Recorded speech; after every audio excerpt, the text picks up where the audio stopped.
무한히 풍성하신 하나님 감사합니다.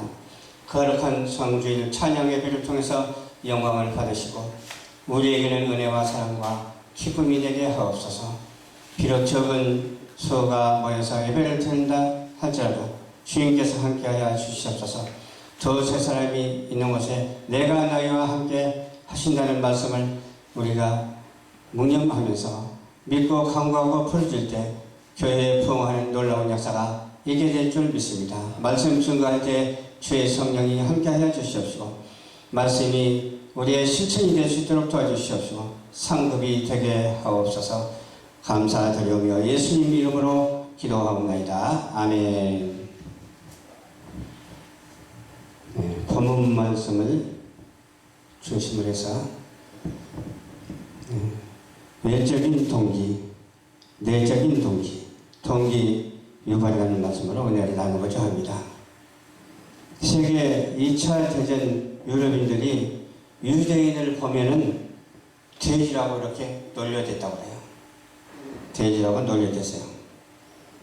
정확한 이유는 모르지만 유대 법칙에 돼지는 부정한 동물이라고 이렇게 했거든요. 근데 부정한 동물을 상징해서 돼지라고 부르니까 얼마나 기분이 나빴을까 추정해 볼 수 있습니다.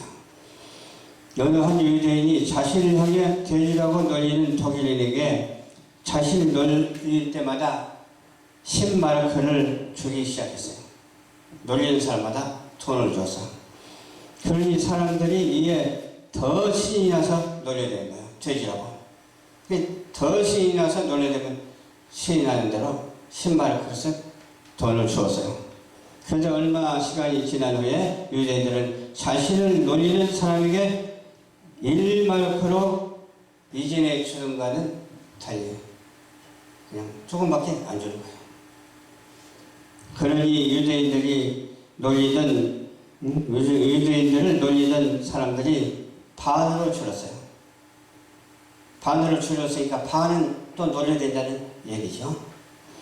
얼마 후 자신을 놀리는 사람에게 아무런 돈도 주지 않자 더 이상 유대인들을 향해서 놀리는 사람이 없었다고 해요. 그러니까 이어서 무슨 동기가 유발했느냐 그게 중요하죠. 그러니까 놀려대는 사람의 동기도 물론 있었겠습니다만 또 놀림을 받는 사람의 동기도 있었죠. 물론 단순히 지어낸 이야기일 수도 있겠습니다만 이 이야기의 핵심은 사람의 내적인 동기는 어느 것으로도 막을 수 없지만 내적 동기를 외적으로 끄집어내서 외적인 동기를 내적으로 끄집어내고 또 내적인 동기를 외적으로 끄집어내서 그 동기 조건에 따라 붙이고 나면 외적인 동기에 의해서 행동이 통제당한다는 거예요. 그러니까 유대인들이 지혜가 있는 사람들이죠. 그 행동을 갖다가 통제를 그런 방법으로 했다는 거예요. 조금 더 쉽게 말하면 독일인들이 유대인들을 향해서 돼지라고 놀리는 것은 처음에는 내적인 동기에서 시작이 됐어요. 안에 그 내적인 동기에서 시작이 됐어. 그래서 놀리기 시작한 것이 아니라 자발적으로 놀리기 시작하기도 했어요. 자발적으로 놀리기 시작했어요. 유대인들에게 10마르크라는 돈을 주자 그들이 가지고 있던 내적인 동기화의 내적인 동기로 바꿔버린 거예요. 그러니까 외적으로 그렇게 했지만 그 외적으로 하는 것이 자꾸 반복하니까 내적으로 바꿔지면서 깨달은 바도 거기에 엄청나게 컸다는 거예요. 다시 말해 아무런 조건 없이 놀리던 사람이 이제는 10마르크 돈을 받기 위해 놀리기 시작했지만 나중에는 돈을 받지 않아도 놀리지 않았어. 그냥 주지도 않고 받지도 않고 그랬다면 그 놀리는 것이 아마 언제까지 갔을까 생각이 되죠. 이전에 비해 적은 보상을 받은 사람은 외적인 동기가 감소하자 유대인들을 놀리는 일에 흥미를 잃어본 것이에요. 놀리는 것에 재미를 붙여냈는데 나중에 놀리는 것에 흥미를 잃어버리게 된 거예요. 그렇죠. 우리가 신앙생활을 하면서도 마찬가지고 인간생활을 하면서도 마찬가지예요. 어떤 동기가 시작되는가 얼마나 중요한지 몰라요. 어떤 동기가 시작되고 그게 어떻게 진행되어 가는가 참 얼마나 중요한지 몰라요. 어떻게 진행되어 가면서 또 어떤 결과가 나타나느냐가 참 중요해요. 우리는 기도하면 좋은 조짐이 보이고 좋은 일이 생겨날 줄로 믿습니다. 아멘. 기도 안 하고 생기는 일, 문제가 심각하죠. 어떻게 흘러갈지 모르고 어떻게 결정날지 아무도 몰라요. 이럴 때마다 우리는 기도하면서 하나님께 맡기고 우리의 생각은 억만불의 일도 없고 주님의 생각만 100%, 1000%, 10,000% 가득 차서 일이 잘 진행되어져야 될 줄로 믿습니다. 교육이 있어서도 그렇더라고요. 내적인 동기와 외적인 동기를 구별하여 사용하는 것이 얼마나 중요한지 몰라요.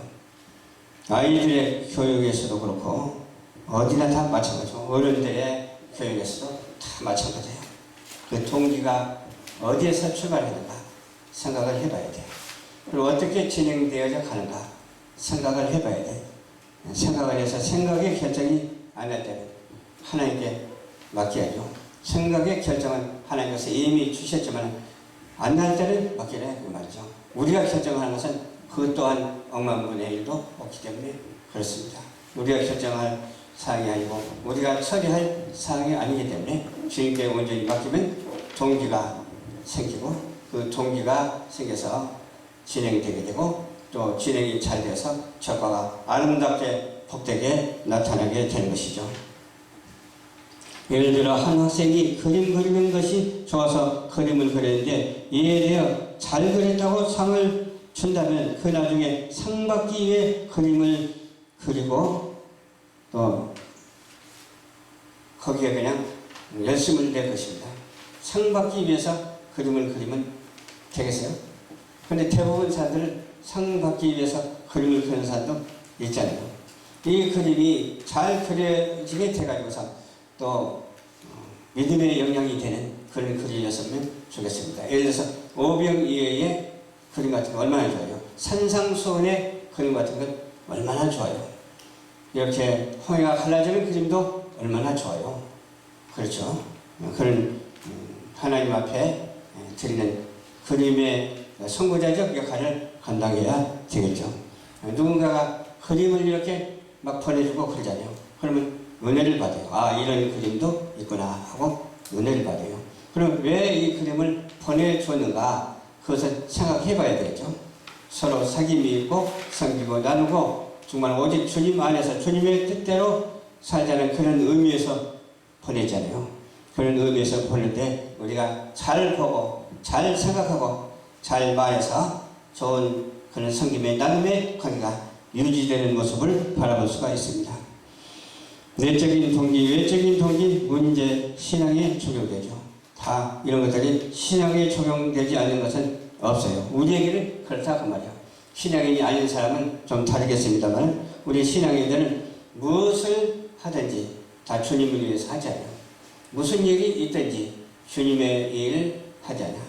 무슨 일이든지 다 주님께 합한 바 되어서 하나님을 향한 사랑이 또 증폭되고 자발적인 신앙인이 되어서 첫 출발이 잘 되고 또 내적인 것과 외적인 것이 배합이 잘 돼서 일직선상을 이루는 수직과 수평이 잘 이루어져서 십자가가 그려지듯이 십자가의 사랑, 십자가의 보혈의 피의 권세가 우리 신앙생활 속에서 넘쳐나는 동기가 날마다 유발되는 그런 놀라운 역사가 있어져야 될 줄로 믿습니다. 하나님을 향한 사랑으로 해야 된다고 그러죠. 다른 사랑도 중요하지만 여기 천례적 사랑이 있고 윤례적 사랑이 있다고 그래요. 천례적 사랑은 뭡니까? 십자가의 사랑이고 윤례적 사랑은 인간과 인간관계의 창조적인 사랑이죠. 우리에게 있어야 할 신앙, 내적인 동기를 우리는 쉽게 외적으로 끄집어내어 버리면 안 돼요. 내적인 신앙은 외적으로 끄집어내서 버려버리면 안 된다 이거죠. 끄집어내서 잘 활용해야 된다는 그런 말씀이죠. 그것은 바로 축복이라는 단어에 속한 것이기 때문에 하나님을 믿는 믿음 그 동기가 축복의 동기가 되어야 될 줄로 믿습니다. 외적인 동기, 외적인 그런 바꿈도 내적인 것도 다 마찬가지예요. 그 내외라는 것이 왜 이렇게 사용되는가 생각을 해봤어요. 우리는 육체를 가지고 있잖아요. 육체를 가지고 있는데 또 안과 밖이 있어. 또 생각도 마찬가지죠. 생각도 밖의 생각과 안의 생각이 있어요. 또 우리가 생각하는 것이 참 여러 가지예요. 하나님을 생각하고 기도하는 사람이 있는가 하면 기도하지 아니하고 사단에 이끌려가는 사람도 있고 그러잖아요.